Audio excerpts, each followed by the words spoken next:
அன்பு நெஞ்சங்களே, இறைவன் நமக்கு தந்த புதிய நாளிலே இறைவனுக்கு நன்றி கூறி இறை வார்த்தையால் நம் வாழ்வை பயனுள்ளதாக மாற்றுவோம். இறைவன் நம் அனைவரை நிறைவாக ஆசீர்வதித்து பாதுகாத்து வழிநடத்துவாராக. இன்று புனித அந்தோனியார் விழாவை சிறப்பிக்கின்றோம். மத்தேயு நற்செய்தி நூல் பிரிவு 5 இறை சொற்றொடர்கள் 27 முதல் 32 முடிய. அன்பார்ந்தவர்களே, அனைவராலும் கோடி அற்புத என போற்றப்படும் புனித அந்தோனியாரின் திருவிழாவை இன்று மகிழ்வோடு கொண்டாடுகின்றோம்.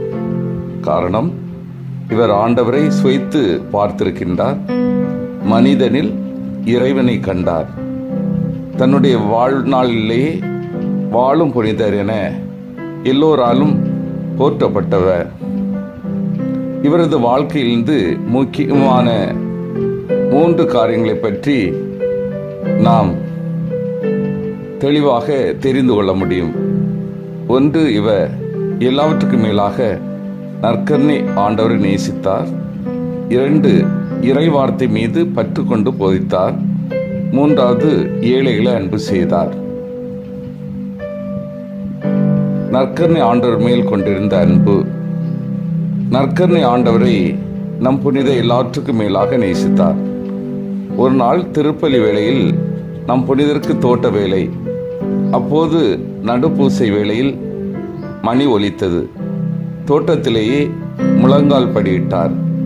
உடனே ஆலை சுவர் விலகியது. எழுந்தேற்றத்தின் போது நற்கருணை ஆண்டவரை கண்டார். பெருமகிழ்வு கொண்டார்.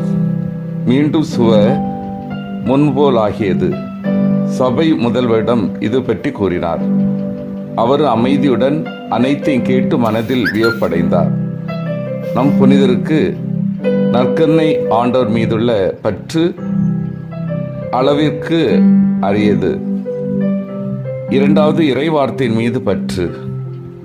இறைவார்த்தை மீதுள்ள பற்றுதலால் தினமும் இறைவார்த்தையை வாசிப்பார், இறைவனோடு உரையாடுவார். அதன் பயனாக இயேசு பாலனை தன் கையில் தவழும் வரம் பெற்றார். ஒரு நாள் அந்தோனியார் நண்பர்களில் ஒருவரான டிசோ என்பவர் வீட்டில் தங்கினார்.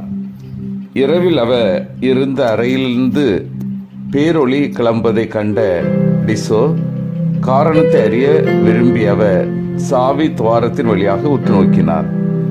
அவர் கண்ட காட்சி அவரை பரவசத்தில் ஆழ்த்தியது.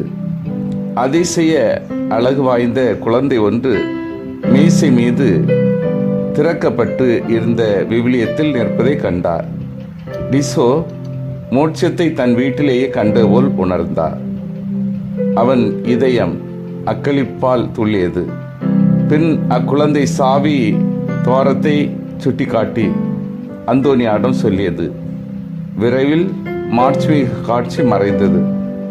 அந்தோனியார் அறையிலிருந்து வெளியே வந்து டிசோவிடம் தம் உயிரோடு இருக்கும் வரை குழந்தை யாரிடமும் சொல்லக்கூடாது என்று அவரை மன்றாடி கேட்டுக்கொண்டார்.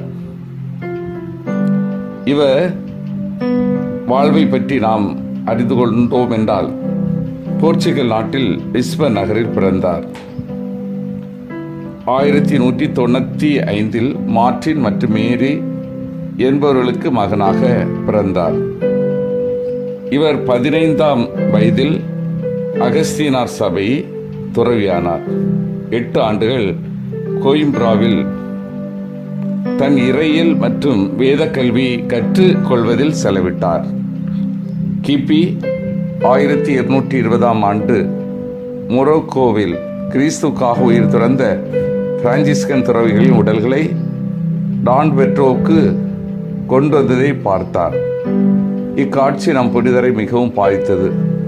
தானும் கிறிஸ்துக்காக குருதி சிந்த வேண்டும் என்ற தனியாத தாகத்தால் பிரான்சிஸ்கன் சபையாரிடம் தம்மை ஏற்றுக்கொள்ளுமாறு கெஞ்சினார். கிபி 1221ஆம் ஆண்டு பிரான்சிஸ்கன் சபையார் இவரை ஏற்றுக்கொண்டனர். பின்னர் பெர்டினாண்ட் என்ற இவரது பெயரை அந்தோனியார் என்று மாற்றிக்கொண்டார். வனத்துறவி புனித பனத்தந்தோனியாரின் பெயரை இவர் குடிகொண்டார். கிபி 1231 ஒரு காட்டு பகுதியில் தங்கி தொடர்ச்சியாக மறையுரை ஆற்றி வந்தார். 10 வருட மறையுரை பணி முடிந்து பல்லாயிரக்கணக்கானவர்களை கிறிஸ்தவ மறைக்கு கொண்டு வந்தார். தனது 36வது வயதில் தன் நண்பர்களிடம் தன்னை பதுவையில் உள்ள மாதா கோவிலுக்கு கொண்டு செல்லும்படி கேட்டுக்கொண்டார்.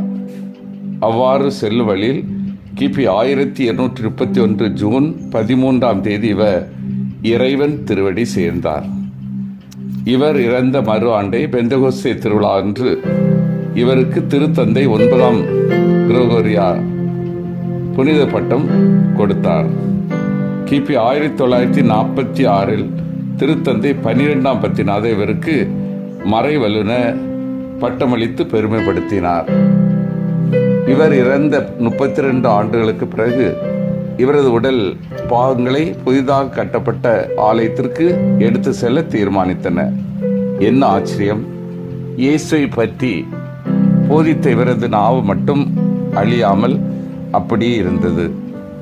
அப்பொழுது பிரான்சிஸ்கன் சபை தலைவராக இருந்த புனித பொனவெந்தூர் நம் புனிதரின் நாவை தன் கையில் எடுத்து கடவுளை எந்நேரமும் புகழ்ந்து, ஆசிர்வதிக்கப்பட்ட நாவே, கடவுளின் முன் நீர் ஒரு விலை உயர்ந்த புதையல் என்று கூறினார்.